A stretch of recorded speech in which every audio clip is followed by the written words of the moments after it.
The wedding invitation looked like a prison sentence. Every guest whispered the same thing before the ceremony even began.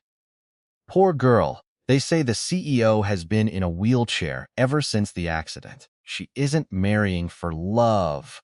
She's sacrificing her life. Emma Carter stood outside the enormous cathedral, staring at the heavy wooden doors, while her hands trembled around a bouquet of white roses. 24 years old, a nurse, kind, hardworking, the type of woman who believed every person deserved dignity, no matter how broken life had left them. Yet today, she was about to marry a man she had never spoken to, a billionaire the world feared, a disabled CEO hidden from public view for nearly 2 years. Alexander Blackwood, the youngest CEO in America to build a billion-dollar technology empire before turning 34. Then came the accident. One rainy night, one speeding truck, one moment that changed everything. The newspapers claimed he would never walk again. His business rivals celebrated. His friends slowly disappeared. Even members of his own family started preparing to inherit his fortune. Everyone believed Alexander Blackwood's life was over. Except one person, the old woman waiting inside the church, Margaret Blackwood. Alexander's grandmother.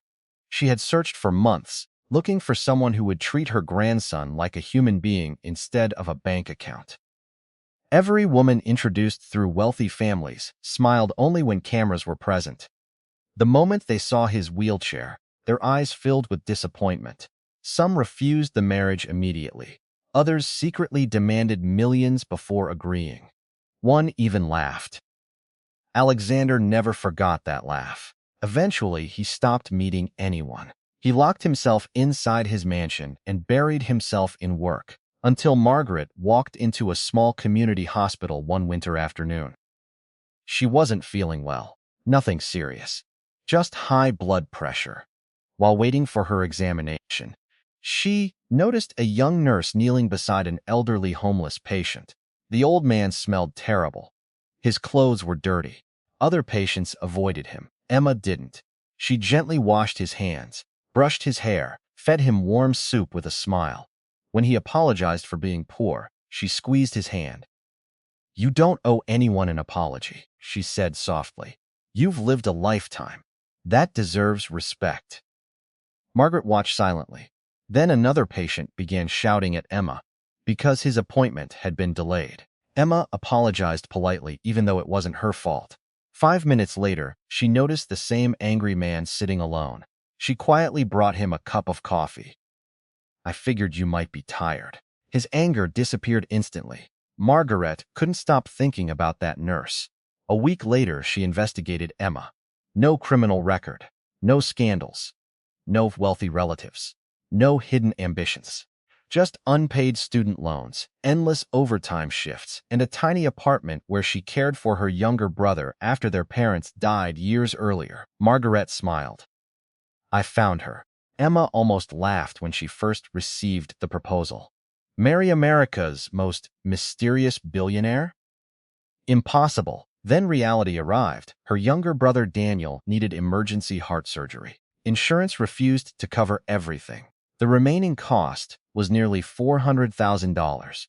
She worked 3 jobs, sold jewelry left by her mother, borrowed money. Still nowhere close. The hospital gave her 30 days. 30 days before Daniel's condition became life-threatening. Then Margaret appeared once more. She offered one condition. Marry Alexander for 1 year. In return, every medical bill would be paid. Daniel would receive the country's best doctors. Emma refused immediately. Marriage wasn't something to trade. Love wasn't a contract.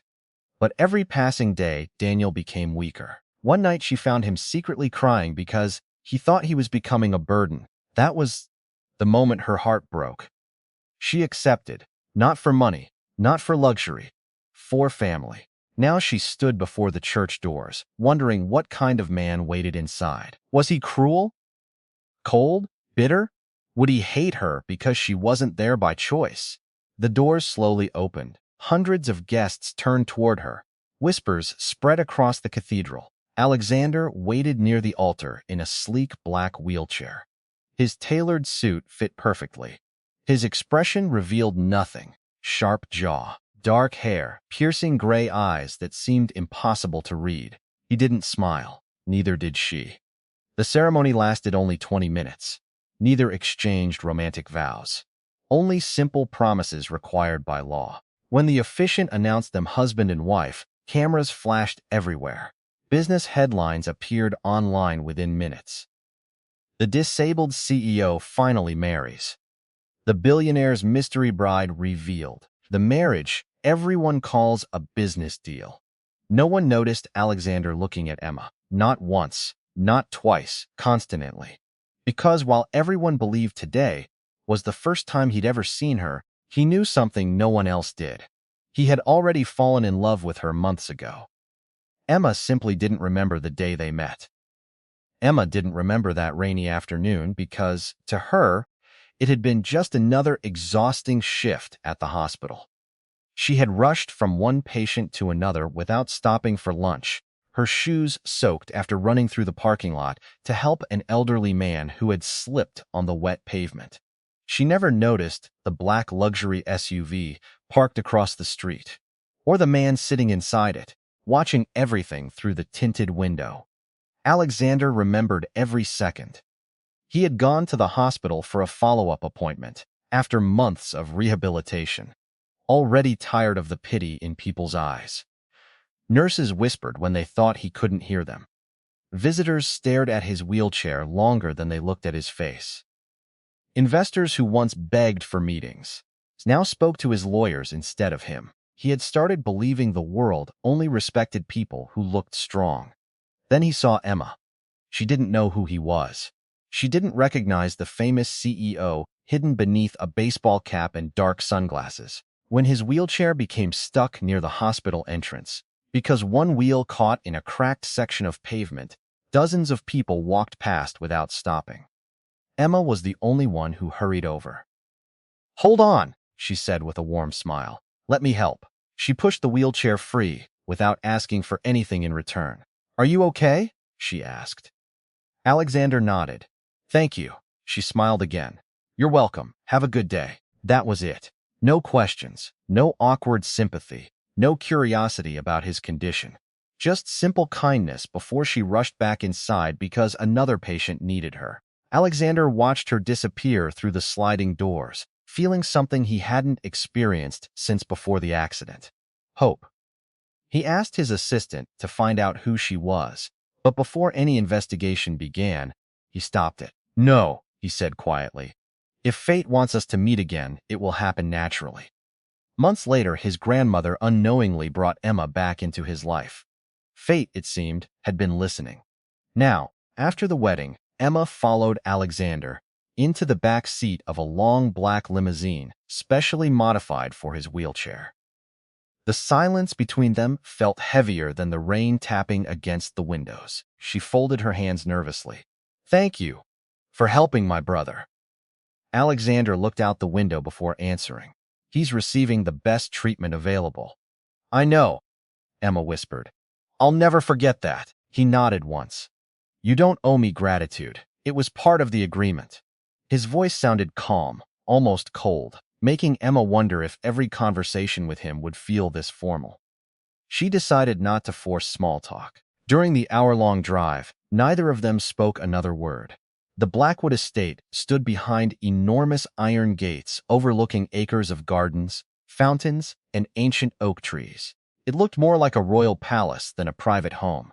Dozens of staff members lined the entrance as the limousine stopped. "Welcome home, Mr. and Mrs. Blackwood," they said together. Emma froze.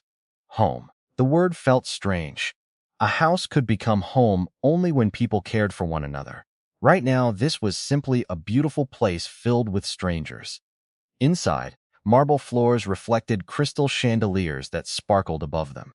Expensive paintings covered every wall, yet the mansion somehow felt lonely. Too quiet, too empty. Margaret greeted them with a loving smile and hugged Emma tightly. "Thank you for giving this old woman peace of mind." Emma returned the hug politely. Alexander watched from a distance, saying nothing. A middle-aged butler approached. "Mrs. Blackwood, May I show you to your room? Emma blinked. My room? The butler hesitated before looking toward Alexander. Alexander answered without emotion. Separate bedrooms. Emma secretly felt relieved. Of course! Margaret frowned but stayed silent. Once Emma left upstairs, Margaret wheeled Alexander into his private study and closed the door. Why separate rooms? She asked gently. Because she didn't marry me for love. Love grows. Alexander smiled sadly. Not when the husband is the reminder of a sacrifice. Margaret looked into her grandson's eyes. You're afraid. He laughed quietly. I built an empire worth billions. I negotiate with presidents and global investors. Yet one kind-hearted nurse terrifies me. Because if she ever looks at me with pity. His voice cracked for the first time. I don't think I'll survive it. Upstairs, Emma unpacked the few clothes she owned into a wardrobe larger than her entire apartment. She looked around the luxurious room without excitement. Luxury meant nothing if your heart wasn't at peace. Her phone suddenly rang. It was Daniel. Emma, he shouted happily. The doctors said my surgery is scheduled for next week. They think I'll make a full recovery. Tears filled her eyes. Really? Yes. They even moved me into a private room. The nurses are amazing. Emma sat on the edge of the bed, crying silently after the call ended. Every difficult choice she had made suddenly felt worthwhile. She didn't notice someone standing outside her slightly open door. Alexander had been passing by when he heard her crying. He almost went inside, almost asked if she was all right. Instead, he quietly left. He was afraid she would think he was checking on his contractual wife, rather than genuinely caring about her. That night, the mansion held an elegant welcome dinner. Emma wore a simple blue dress because she refused to spend money on designer clothes. The staff expected Alexander's billionaire wife to demand luxury brands. Instead, she complimented the chef, thanked every servant who helped her, and even carried her own dishes toward the kitchen after dinner. A young maid rushed over in panic. Mrs. Blackwood, please. That's my job. Emma smiled. I know, but carrying one plate won't hurt either of us. The servants exchanged surprised glances. No member of the Blackwood family had ever spoken to them that way. From the end of the table, Alexander watched quietly. His heart repeated the same words it had whispered since the hospital. I chose the right woman. None of them noticed that someone else was watching from the shadows of the mansion's grand staircase. Alexander's ambitious cousin, Victor Blackwood. As he stared at Emma, a slow, calculating smile spread across his face. He had failed to take Alexander's company while the CEO recovered from his accident. But perhaps the new bride would become the perfect weakness to exploit. Victor Blackwood had spent the last 2 years waiting for Alexander to fail. Every board meeting, every rumor about the CEO's declining health, every article questioning whether a man in a wheelchair could still lead a billion-dollar empire, gave Victor fresh hope that the company would soon belong to him. But Alexander refused to break. Even after the accident, he continued running Blackwood Technologies from his private office, making smarter decisions than ever before. Investors still trusted him. Employees remained fiercely loyal. The only thing Victor believed could finally destroy Alexander was emotion. Now, as he watched Emma laughing softly with the kitchen staff, he smiled to himself. Everyone has a weakness, he whispered, and now I know yours. The next morning, Emma woke before sunrise out of habit. She changed into comfortable clothes and wandered downstairs, expecting the mansion to still be asleep. Instead, she found the head chef struggling alone in the enormous kitchen. One of the assistants had called in sick, leaving breakfast for dozens of staff members unfinished. Emma rolled up her sleeves without hesitation. Can I help? The chef looked horrified. Mrs. Blackwood, absolutely not, she laughed. I worked 12-hour hospital shifts. Chopping vegetables doesn't scare me. Within minutes, she was preparing fruit, arranging pastries, and making coffee. The kitchen, once filled with stress, echoed with quiet laughter. Even the older housekeepers smiled as Emma joked with them like old friends. Upstairs, Alexander was reviewing financial reports when the aroma of fresh coffee drifted into his office. Curious, he asked his assistant, James, did we hire a new chef? James smiled. No, sir. Your wife has been helping in the kitchen since 6 this morning. Alexander looked toward the window, unable to hide the small smile forming on his face. Helping? Yes, sir, she insisted. He closed the report without reading another word. Through a security monitor connected to the kitchen, he watched Emma handing breakfast plates to employees before serving herself last. No cameras, no guests, no reason to pretend. She was simply that kind. His chest tightened. He had built skyscrapers, signed billion-dollar contracts, and negotiated with world leaders. Yet, this ordinary woman made him feel more nervous than any business deal ever had. At breakfast, Emma noticed Alexander struggling to reach a glass of water, placed slightly too far away on the long dining table. Without thinking, she moved it closer. Here, Alexander looked at her in surprise. She didn't make a big deal of it. She didn't pity him. She simply continued eating, as if helping someone reach a glass were the most natural thing in the world. Thank you, he said quietly. You're welcome. That was all. Yet somehow those two simple words stayed with him for the rest of the day. Later that afternoon, Emma asked one of the maids where the nearest hospital pharmacy was. She wanted to buy vitamins for Daniel before visiting him. Before the maid could answer, Alexander spoke from behind. James will drive you. Emma turned. You don't have to arrange that.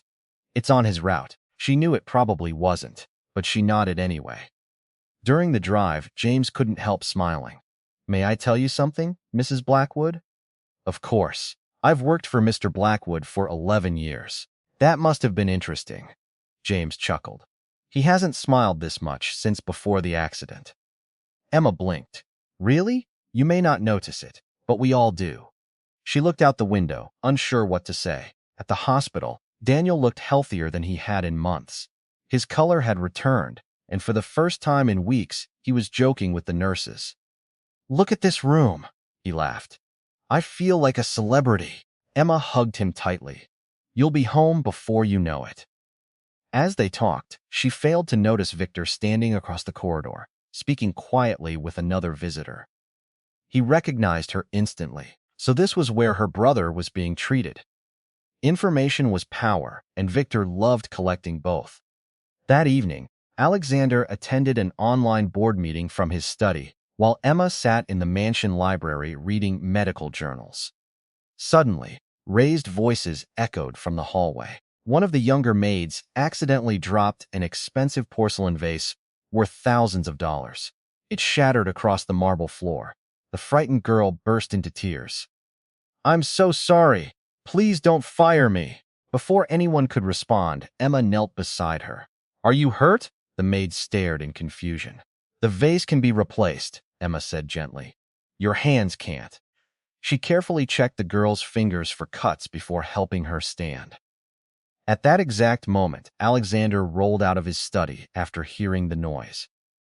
He looked at the broken pieces scattered across the floor, then at the terrified maid. Everyone held their breath, expecting anger. Instead, Alexander looked toward the trembling employee and said calmly, Accidents happen. Please have maintenance clean this up. The maid nearly collapsed with relief. After everyone left, Emma smiled at him. Thank you for being kind, Alexander answered honestly. You reminded me what mattered first. For a brief second, their eyes met. No awkwardness, no contract. Just two people beginning to understand each other. Neither noticed Victor watching through the security cameras from another part of the mansion. He leaned back in his chair with a satisfied grin. Perfect, he murmured. He's already emotionally attached. He picked up his phone and called someone.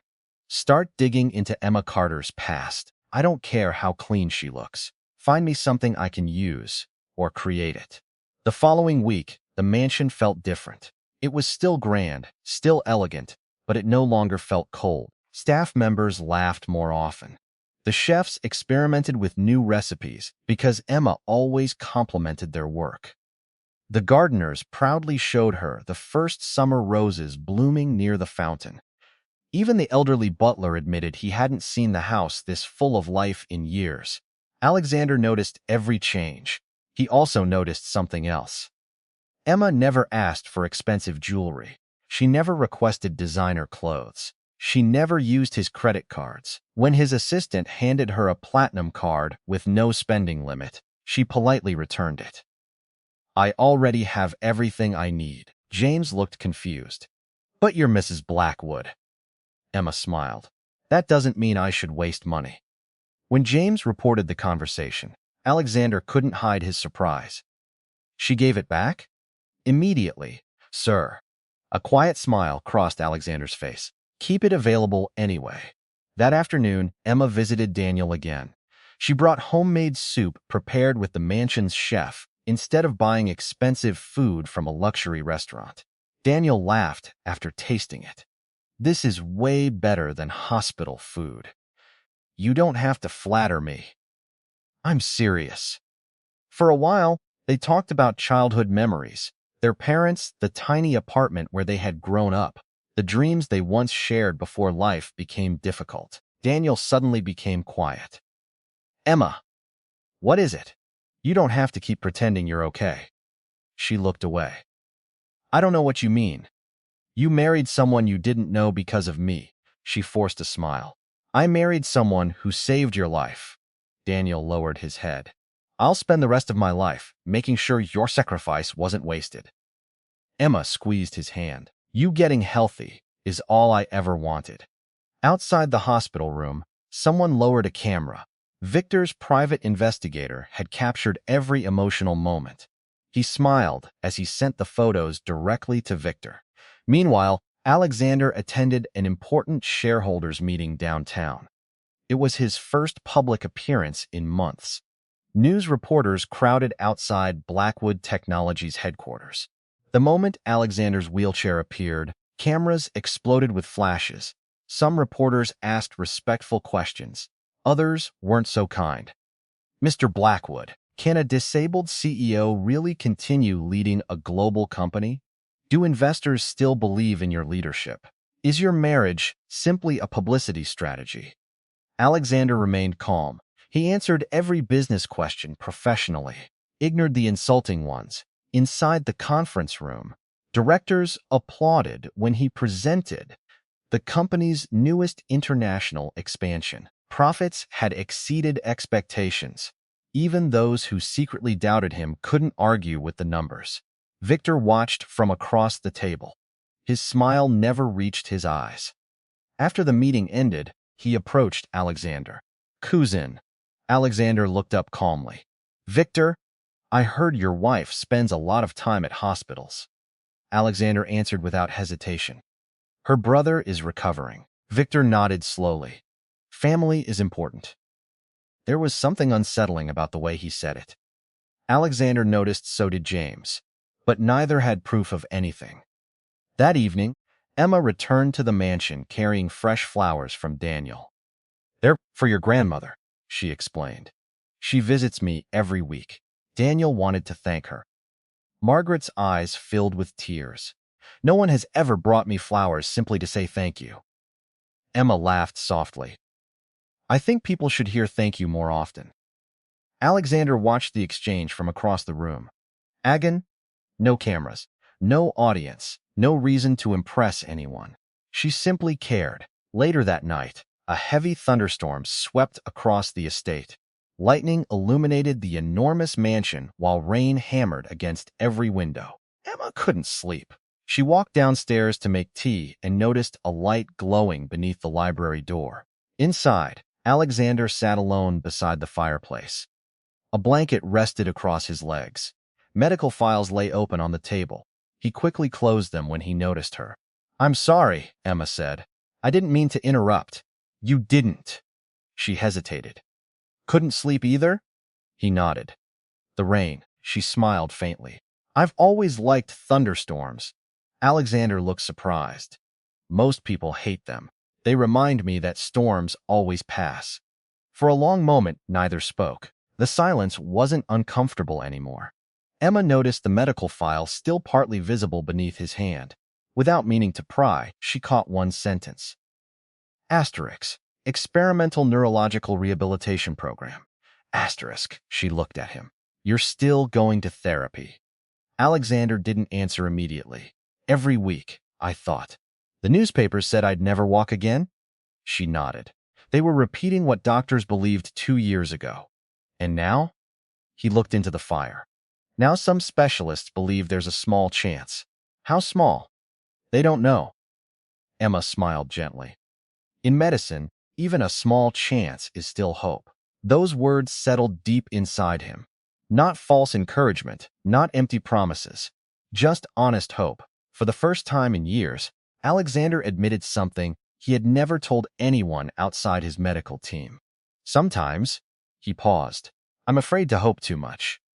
Emma pulled a chair closer. When I was training to become a nurse, one of my professors told us something I'll never forget. Alexander waited. He said, healing doesn't always begin with medicine. It begins the moment someone believes tomorrow can be different from today. Alexander stared at her. No one had spoken to him like that since before the accident, not as a billionaire, not as a patient, simply as a person.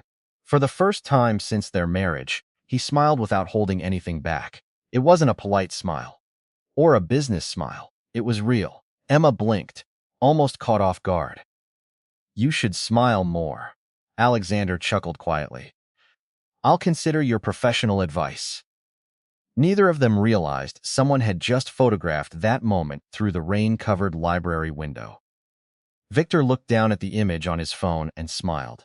They're getting closer faster than I expected. He forwarded the picture to several members of the company's board with a single anonymous message. Asterisk, your CEO seems more interested in romance than running Blackwood Technologies. Then he leaned back in his chair.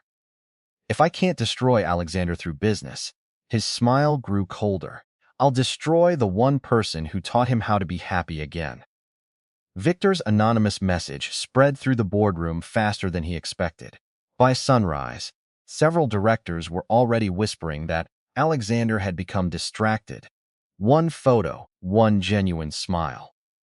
That was all it took for people looking for an excuse to question his leadership. Alexander, however, had no idea. He began his morning the same way he always did, with physical therapy in the private rehabilitation room, hidden beneath the east wing of the mansion. Only a handful of people knew it existed. The room was filled with parallel bars, advanced exercise equipment, and machines designed to help retrain damaged muscles. His therapist, Dr. Harris, adjusted the support harness. Ready? Alexander nodded. His hands gripped the rails tightly. Every step felt like climbing a mountain. Pain shot through his legs. Sweat covered his forehead within minutes. One step, then another. His knees trembled violently. You've improved, Dr. Harris encouraged. Alexander gave a tired smile. Some days it doesn't feel that way. It never does when you're the one fighting. Unknown to both of them, Emma had wandered into the hallway while looking for Margaret. She heard voices through the slightly open rehabilitation room door. Curious, she glanced inside. Her eyes widened. Alexander was standing, not perfectly, not without support, but standing. His entire body shook with effort, yet he refused to give up. She watched silently as he took another painful step before collapsing safely into the harness. Instead of frustration, he closed his eyes and quietly whispered to himself. Again, Emma felt tears sting her eyes. Now she understood why he disappeared every morning. He hadn't accepted defeat. He was fighting a battle no one else ever saw. She quietly walked away before anyone noticed her. She didn't want him to feel embarrassed.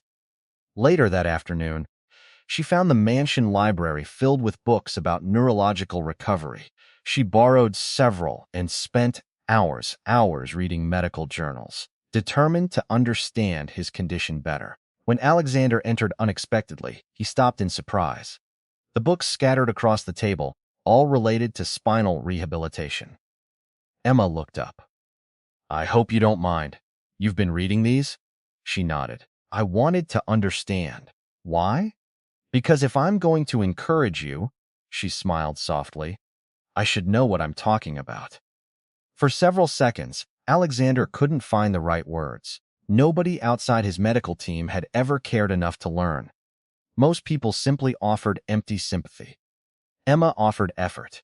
That meant far more. Meanwhile, Victor invited several board members to lunch. He placed the anonymous photo on the table. Our CEO appears, emotionally compromised. One director frowned. He's smiling. Exactly. Victor leaned forward. He was never sentimental before. Another executive shook his head. One photograph proves nothing. Victor smiled. Not yet. Across town, Daniel's surgery finally began. Emma waited anxiously in the hospital chapel, her hands clasped tightly together. Hours passed. Every minute felt endless. Alexander canceled 2 important meetings without telling anyone and quietly arrived at the hospital. He didn't interrupt her prayers. He simply waited nearby. When the surgeon finally appeared, Emma stood so quickly that she nearly lost her balance. The operation was successful. She covered her mouth as tears streamed down her face. Really? The surgeon smiled. Your brother's heart is functioning beautifully. Relief overwhelmed her. Without thinking, she turned and hugged the closest person beside her, Alexander. For a brief moment, neither of them moved. Emma suddenly realized what she'd done. She stepped back immediately. I'm so sorry.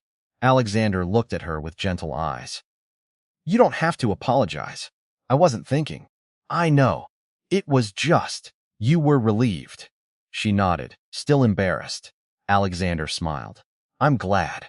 It was the first time they had ever touched without obligation. Neither of them forgot it. When Daniel woke later that evening, the first person he saw wasn't Emma. It was Alexander, the billionaire CEO, quietly sitting beside his hospital bed while reading a business report. Daniel blinked.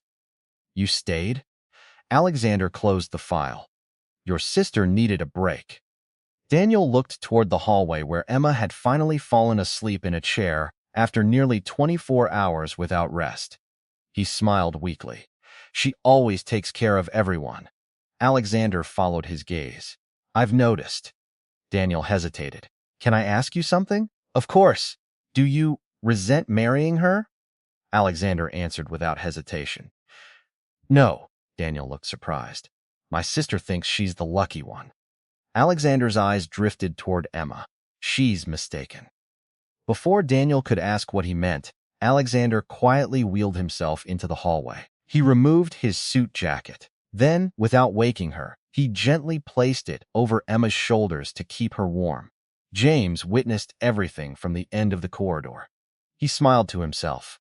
After 11 years, his boss had finally fallen completely in love. Unfortunately, someone else had witnessed the moment too. Victor's investigator snapped another photograph. This one looked even more intimate. Victor studied the image with satisfaction. Perfect. He picked up his phone and dialed a journalist known for publishing celebrity scandals. I have tomorrow's biggest headline. The reporter laughed. I'm listening. Victor looked once more at the photograph of Alexander quietly protecting his sleeping wife. Then he delivered the lie that would shake the entire country. The disabled billionaire CEO is secretly abandoning his company because he's obsessed with his new wife. By sunrise, every major entertainment website and business blog was carrying the same sensational headline. Disabled billionaire CEO neglects his empire after falling madly in love with his new bride. Another article claimed Emma had married Alexander only for money. Another called her a gold digger who had manipulated the lonely billionaire. The stories spread across social media within hours. Most of them were completely false. But lies traveled faster than truth. Emma first saw the headlines while buying coffee in the hospital cafeteria. Her hands froze. People at nearby tables were already whispering. That's her, the CEO's wife. I heard she trapped him. Poor guy. Emma quietly put the phone down and walked outside before anyone noticed the tears filling her eyes. Back at Blackwood Technologies, reporters surrounded the headquarters, demanding answers. Mr. Blackwood, Is your marriage affecting company operations? Did your wife convince you to cancel business meetings? Were company funds used for her family? Alexander rolled through the crowd without responding. Inside the executive conference room, several nervous board members waited. One director pushed a newspaper across the table. Alexander, investors are asking questions. Alexander calmly opened his laptop. Then let's answer them with results. For the next 3 hours, he presented quarterly financial reports. Revenue had reached another record high. International expansion was ahead of schedule. 3 new patents had just been approved. Every accusation that he was neglecting the company collapsed under undeniable facts. The directors exchanged embarrassed looks. Victor remained silent. His first attack had failed, but he wasn't finished. Meanwhile, Emma visited Daniel. She tried smiling as usual, but he noticed immediately. What happened? Nothing. You've never been able to lie to me. She handed him her phone. Daniel read the articles. His smile disappeared. They're attacking you because of me. No. They're saying you married for my surgery. Emma sat beside him. I knew people would misunderstand. I'm sorry. She shook her head firmly. Don't ever apologize for surviving.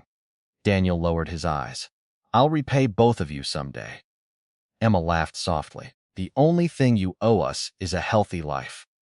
At that moment, Alexander quietly entered the room. He had overheard the last sentence. Daniel smiled. Looks like both of you keep saying the same things. Emma looked up. You came. I was nearby. She knew he probably hadn't been, but she appreciated the excuse. As they prepared to leave, reporters suddenly rushed toward the hospital entrance. There they are, cameras ready. Within seconds, microphones surrounded Emma. Mrs. Blackwood, did you marry for money? How much were you paid? Is your brother's surgery the real reason you became Mrs. Blackwood? Emma stepped back, overwhelmed. She had never experienced anything like this. One reporter moved even closer. Answer the question. Before Emma could speak, Alexander positioned his wheelchair directly in front of her. His calm voice cut through the chaos. My wife doesn't owe anyone an explanation. Another reporter shouted. Then deny she married you for your fortune. Alexander looked directly into the cameras. I will answer exactly once. The crowd became silent. My wife never asked me for money. She never requested expensive gifts. She returned an unlimited company credit card without spending a single dollar. She thanks every employee in our home by name. She spends her free time caring for patients instead of attending luxury events. He paused. If kindness has become suspicious in today's world, his eyes swept across the reporters. Perhaps we're asking the wrong questions. No one spoke, even the cameras seemed still. Alexander turned toward Emma. Let's go home. For the entire drive back to the mansion, neither of them said much. Finally, Emma broke the silence. You didn't have to defend me. Yes. He looked out the window. I did. She studied his face. They'll attack you too. They already have. And if it hurts your company? Alexander smiled faintly. A company can recover. She looked confused. What can't recover? He met her eyes. A good person's reputation. Emma felt something warm spread through her chest. No one outside her family had ever stood up for her like that. That evening, Margaret invited Emma for tea in the garden. You've changed him. Emma looked surprised. I don't think so. My grandson used to lock every door in this house. She smiled toward the mansion. Now he leaves the library open because he hopes you'll wander in. Emma couldn't help laughing. Really? Margaret nodded. He drinks tea now. I don't understand. He hated tea. Emma laughed even harder. What changed? Margaret smiled knowingly. You. At that exact moment, James hurried across the garden. His usually calm expression had disappeared. Mr. Blackwood. Alexander immediately recognized the look on his assistant's face. What happened? James lowered his voice. Our cybersecurity team discovered someone has been accessing confidential family records. Alexander's expression hardened. What kind of records? Medical reports. Emma's smile faded. James continued. Not yours, sir. A heavy silence followed. They were trying to access Mrs. Blackwood's background and Daniel's hospital files. Alexander's eyes turned ice cold. Someone hadn't just attacked the company anymore. They had targeted his wife. And for the first time since the accident, the calm, compassionate CEO disappeared. The ruthless billionaire who had built an empire was finally ready to find out who had dared cross the line. Alexander stood without moving for several long seconds, his expression unreadable. Then he looked at James. Lock down every internal server. Already done, sir. Notify cybersecurity. They're tracing the intrusion, and no one outside this room hears about it. Understood. Emma watched the exchange quietly. She had never seen Alexander like this. His voice remained calm, but there was something different beneath it. Cold. Precise, dangerously controlled. Margaret gently touched Emma's hand. My grandson is kind. She glanced toward Alexander, but never mistake kindness for weakness. Within an hour, the head of cybersecurity arrived at the mansion, carrying a laptop filled with reports. The attack wasn't random, he explained. Someone used executive-level credentials. Alexander's eyes narrowed. An insider. Yes, they specifically searched for Mrs. Blackwood's financial history, employment records, your marriage contract, and Daniel Carter's complete medical file. Emma's face turned pale. My brother? The expert nodded. They were looking for anything that could damage your reputation. Alexander closed the laptop. Who accessed it? We're still tracing the authorization path. How long? 24 hours. You have 12. The cybersecurity chief swallowed nervously. Yes, sir. After everyone left, Emma finally spoke. I'm sorry. Alexander looked confused. For what? This is happening because of me. He shook his head immediately. No. If I hadn't, they're attacking you because they can't defeat me. She fell silent. For the first time, Alexander allowed himself to say something he had been thinking for weeks. You are not my burden, Emma. His voice softened. You are the person they're using to reach me. Before she could respond, his phone rang. It was the hospital. Daniel had suddenly developed a high fever following surgery. Emma's heart nearly stopped. Within minutes, they were racing toward the hospital.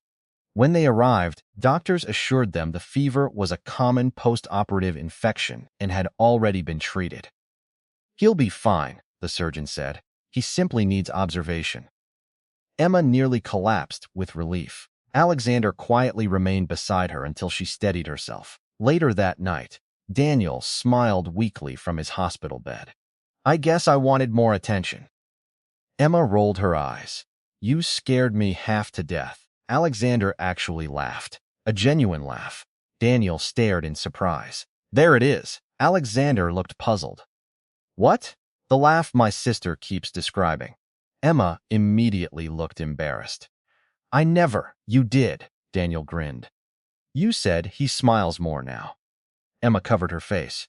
I can't believe you remembered that. Alexander looked at her with amused eyes.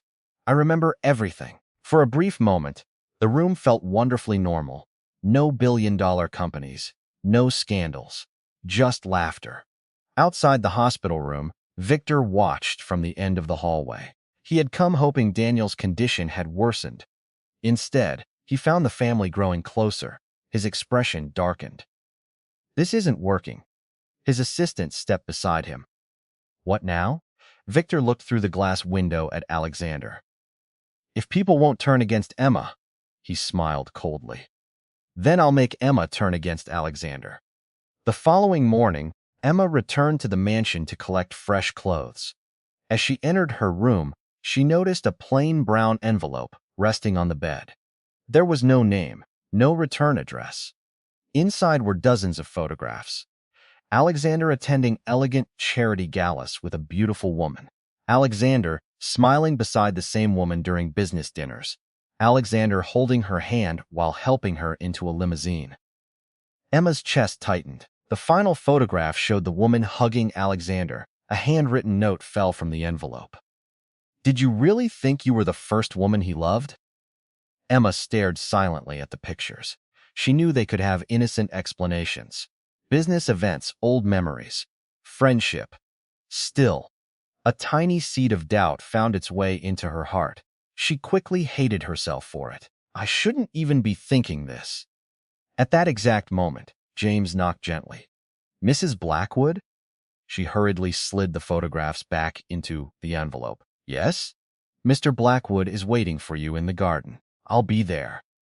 After James left, Emma looked at the final photograph one more time. Then she placed the envelope inside a drawer.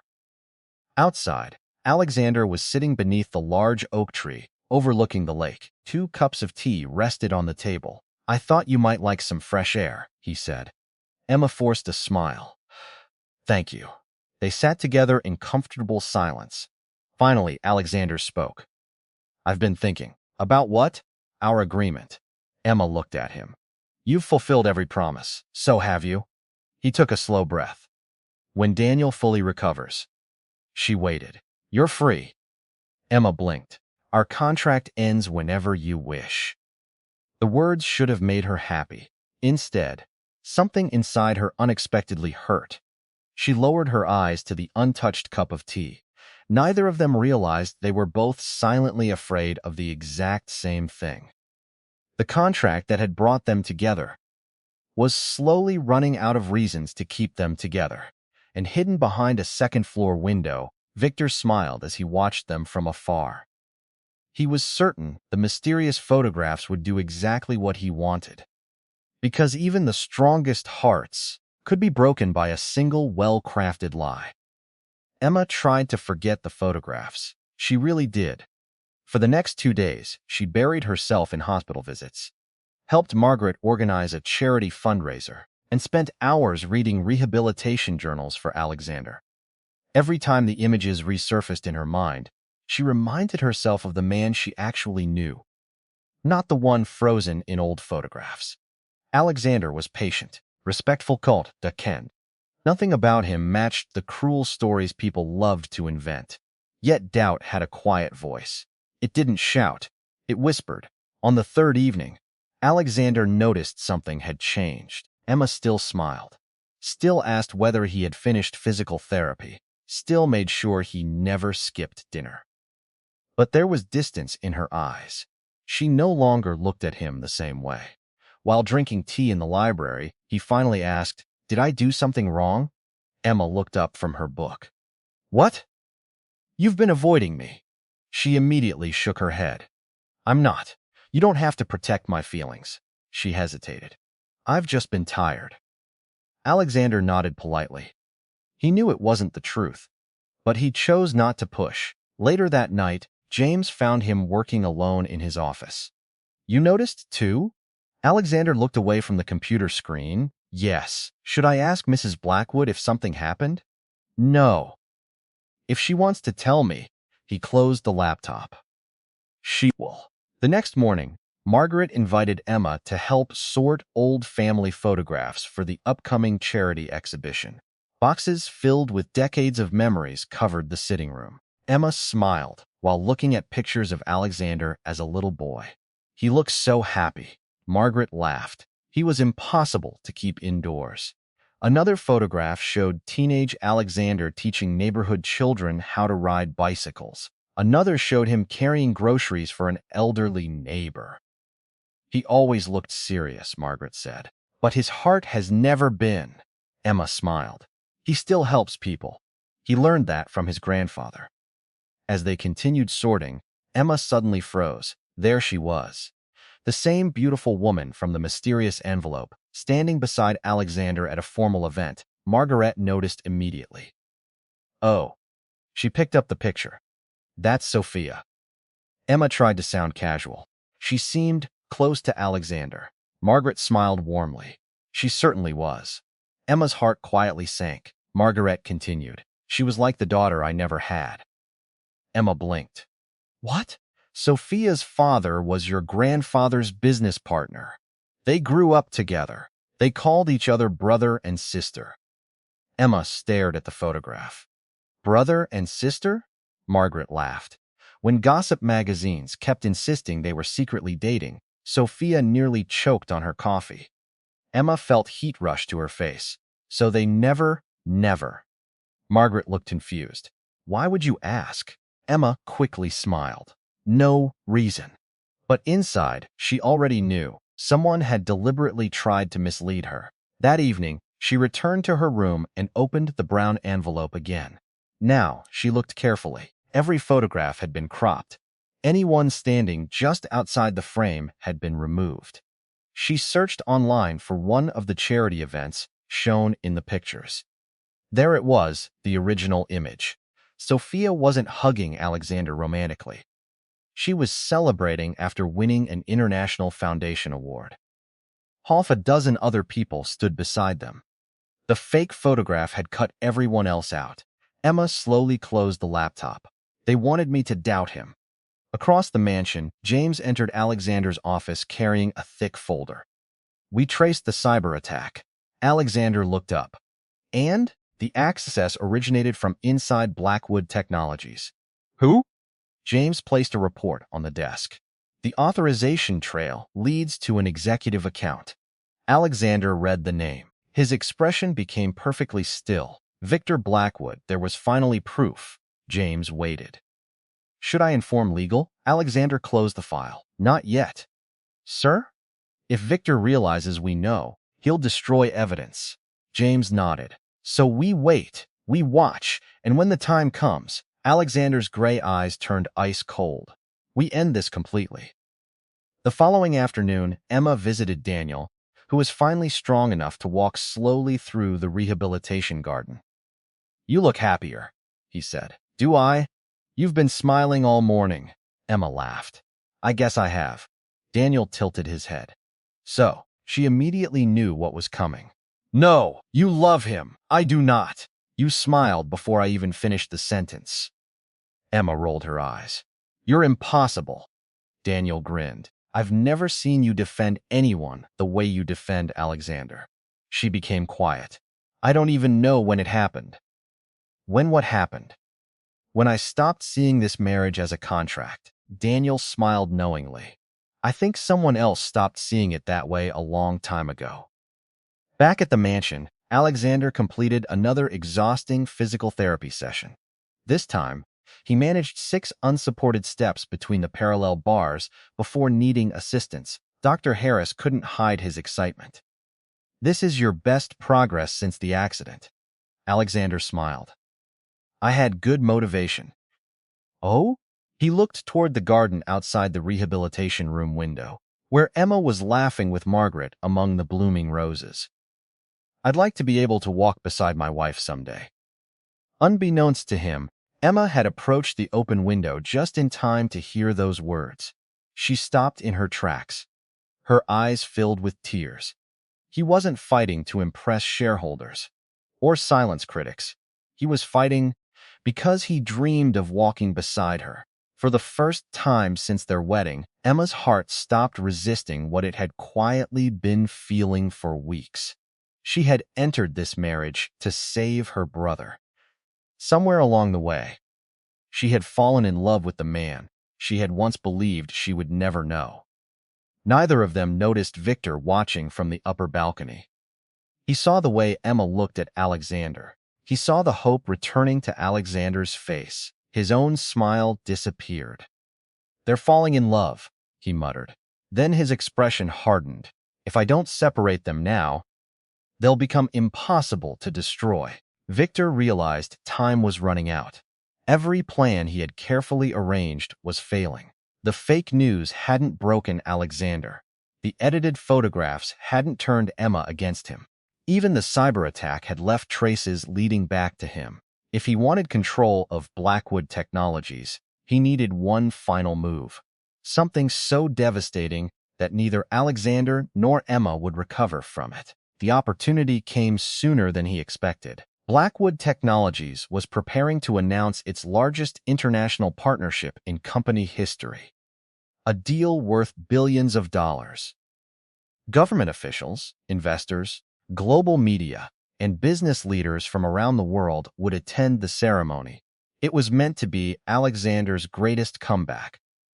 Victor intended to make it his greatest humiliation.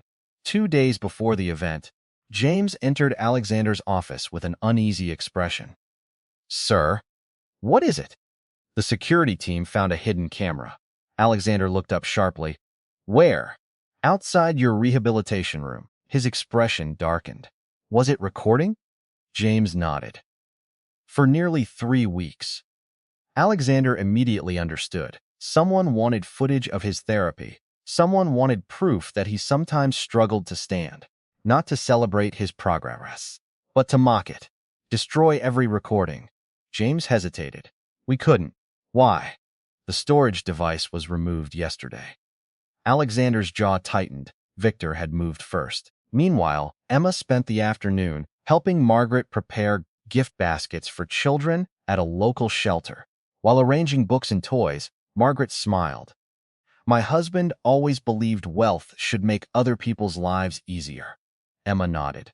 "I think Alexander believes the same thing." "He does." Margaret looked at Emma with gentle eyes. "He's just forgotten that he deserves happiness too." Emma lowered her head. "I wish he could see himself the way everyone who loves him does." Margaret noticed the word immediately. "Everyone who loves him?" Emma's cheeks turned pink. She quickly changed the subject. That evening, Emma walked into the library and found Alexander asleep in his wheelchair. Financial reports covered the desk. His reading glasses had slipped slightly. He looked exhausted. She quietly draped a blanket over his shoulders. As she turned to leave, Alexander slowly opened his eyes. "I wasn't asleep." She smiled. "You were." "I was thinking. With your eyes closed?" "It helps." She laughed. For a moment, neither spoke. Then Emma finally gathered the courage to ask. "Can I ask you something?" "Anything." "Why did you agree to marry someone you'd never met?" Alexander looked at her for several seconds. "Because I had met you. Because I fell in love with your kindness long before you knew my name." Those were the words in his heart. Instead, he smiled softly. "I trusted my grandmother." Emma nodded. "I see." He hated himself for not telling the truth. Not yet. The next morning, the entire mansion prepared for the international announcement. Designers delivered elegant evening wear. Security teams inspected every entrance. Television networks began setting up live broadcasts. James handed Alexander the final schedule. "You'll deliver the keynote speech at 7. Alexander nodded. "And Mrs. Blackwood? She's listed as your guest of honor." Emma looked surprised. "I don't belong on that stage." Alexander answered gently. "Yes, you do." Before she could reply, Victor stepped into the room wearing a perfectly tailored suit and an even more perfect smile. "Cousin." Alexander's eyes remained calm. "Victor, I came to wish you luck tonight." "How thoughtful." Victor turned toward Emma. "You look beautiful, Mrs. Blackwood." "Thank you. I hope nothing unexpected happens." His words lingered in the room long after he left. James frowned. "I don't trust him." "Neither do I," Alexander replied. Double security. That evening, hundreds of guests filled the grand ballroom. Crystal chandeliers reflected across polished marble floors. International journalists broadcast live from every corner. When Alexander entered beside Emma, cameras flashed continuously. Many reporters noticed something different. Instead of rolling several feet behind him, Emma naturally walked beside his wheelchair. Not in front, not behind, beside him, as equals. The audience applauded when Alexander reached the stage. He began speaking confidently about innovation, resilience, and the future. Everything was going perfectly, until every giant screen behind him suddenly turned black. A second later, a video began playing. It showed Alexander during physical therapy, falling, struggling, collapsing, trying desperately to stand. Someone had carefully edited the footage to remove every moment of progress. Only failure remained. Gasps echoed through the ballroom. Some reporters immediately started recording. Investors exchanged shocked looks. Emma's heart dropped. She turned toward Alexander. He remained completely still. Victor smiled from the back of the room. "This time," he whispered, "you're finished." Then something unexpected happened. Instead of looking embarrassed, Alexander calmly faced the audience. He picked up the microphone. Before he could speak, Emma stepped onto the stage. She walked directly to him. Then, in front of every camera in the world, she reached down, took his hand, and held it tightly. The ballroom fell completely silent. No one knew what she was about to say. Not even Alexander. Emma looked out across the silent ballroom. Hundreds of faces stared back at her. Television cameras streamed the event live around the world. Reuters waited for a scandal. Investors expected an apology. Victor expected humiliation. Instead, Emma smiled. She tightened her grip on Alexander's hand. "My name is Emma Blackwood," she began, her voice calm but steady. "Most of you know me as the woman who married a billionaire CEO." She paused. "But very few of you know the man I married."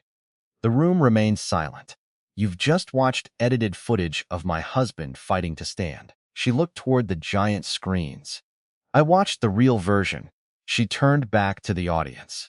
"I saw a man who falls down and gets back up.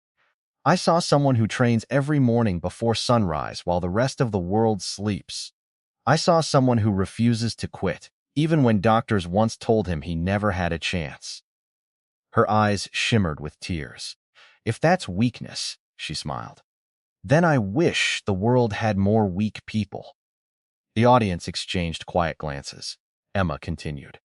"When my little brother needed life-saving surgery, this man never asked for gratitude. He never asked for recognition. He simply helped. When strangers insulted me, he stood in front of every camera and protected my name. When I was exhausted in a hospital hallway, he covered me with his own jacket because he didn't want me to get cold." She looked at Alexander. "He never told anyone those things. Because kindness isn't something he performs. It's who he is." The ballroom became so quiet that even the television crews stopped moving. Emma took a slow breath. "I entered this marriage believing I was sacrificing my future." A gentle smile appeared. "I couldn't have been more wrong." She turned toward Alexander.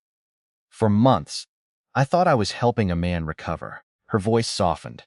"But the truth is, you healed parts of my heart I didn't even know were broken." Alexander stared at her, speechless.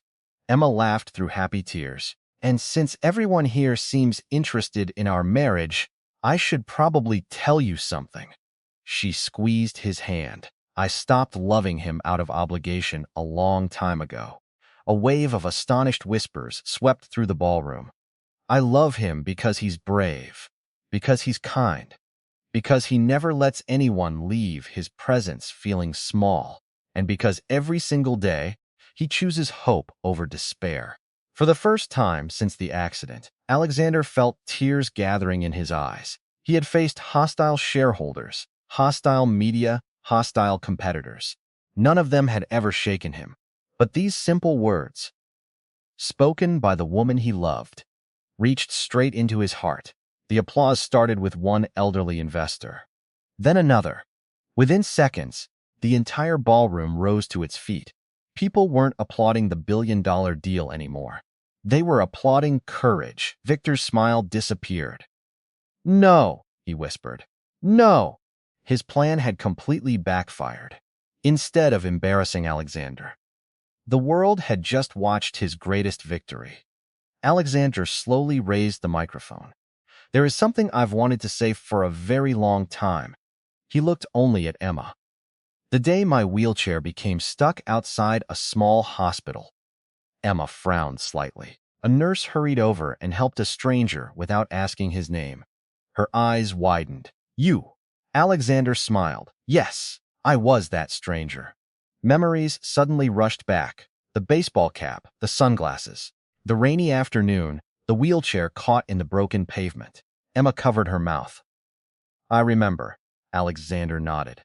"That day, you treated me like an ordinary person.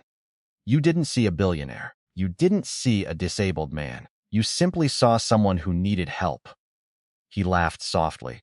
I fell in love before you even walked back inside the hospital." The audience gasped again. "My grandmother thought she chose my wife." He smiled at Margaret, but fate had already chosen her months earlier. Emma's tears flowed freely now. "You knew all this time?" "I did. Why didn't you tell me?" Alexander looked into her eyes. "Because I wanted you to fall in love with the man I became." He smiled gently. "Not the man who admired you from afar." Without thinking, Emma leaned down and wrapped her arms around him. The ballroom erupted into applause once again. Even reporters wiped away tears. Across the room, James quietly nodded. "This," he whispered to Margaret, "is the happiest I've ever seen him." Margaret smiled through tears. "I prayed for this day." But while everyone celebrated, Victor quietly slipped toward a side exit. He knew exactly what came next. Alexander had survived. Now, it was Victor's turn to answer for everything he had done. Victor had almost reached the side exit when a calm voice echoed through the ballroom. "Leaving so soon, Victor?" He froze. Slowly, he turned around. Alexander sat at the center of the stage, his expression calm, but his eyes were colder than anyone in the room had ever seen. James stepped forward with several members of the company's security team. "I'm afraid you won't be going anywhere." The ballroom fell silent once again. Victor forced a laugh.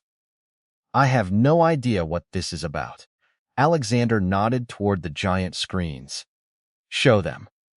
The screens lit up again. This time, the audience saw security footage from Blackwood Technologies. Victor entering restricted offices after hours. Records showing his executive account, accessing Emma's confidential files. Weinspools sent anonymously to journalists. Financial transfers to the private investigator who had followed Emma and Daniel. Original photographs beside the edited versions he had distributed. Finally, the complete rehabilitation video appeared. Instead of ending with Alexander falling, it continued. Everyone watched as he stood again, then took one determined step after another. The audience erupted into applause. Victor's face turned completely pale. "That's impossible." James calmly replied, "We recovered everything from your backup server." Several police officers entered the ballroom. One stepped toward Victor. "Mr. Victor Blackwood, you're under investigation for corporate espionage, illegal surveillance, identity fraud, and multiple counts of evidence tampering." Victor looked desperately toward the board of directors. "You can't believe this." The chairman slowly stood. "For years, Alexander protected you because you were family." He shook his head sadly. "You mistook kindness for weakness." The officers escorted Victor from the ballroom as cameras recorded every moment. Not a single person defended him. When the doors finally closed behind him, the room became quiet again. Alexander picked up the microphone. "I apologize that tonight's celebration became something none of us expected." One investor smiled. "On the contrary," another stood. "Tonight reminded us exactly why we continue investing in your company." One by one, shareholders rose to their feet, then employees, then guests. The standing ovation lasted several minutes. Later that evening, the international partnership was officially signed. It became the largest agreement in Blackwood Technologies' history. The headlines the next morning were nothing like Victor had planned. Asterisk, CEO's courage wins the world.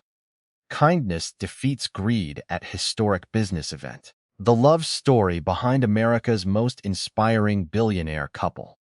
Asterisk, a month later, Daniel was finally discharged from the hospital. Healthy, strong. Walking on his own as he stepped outside, he hugged Emma first, then Alexander. "I owe you both my life."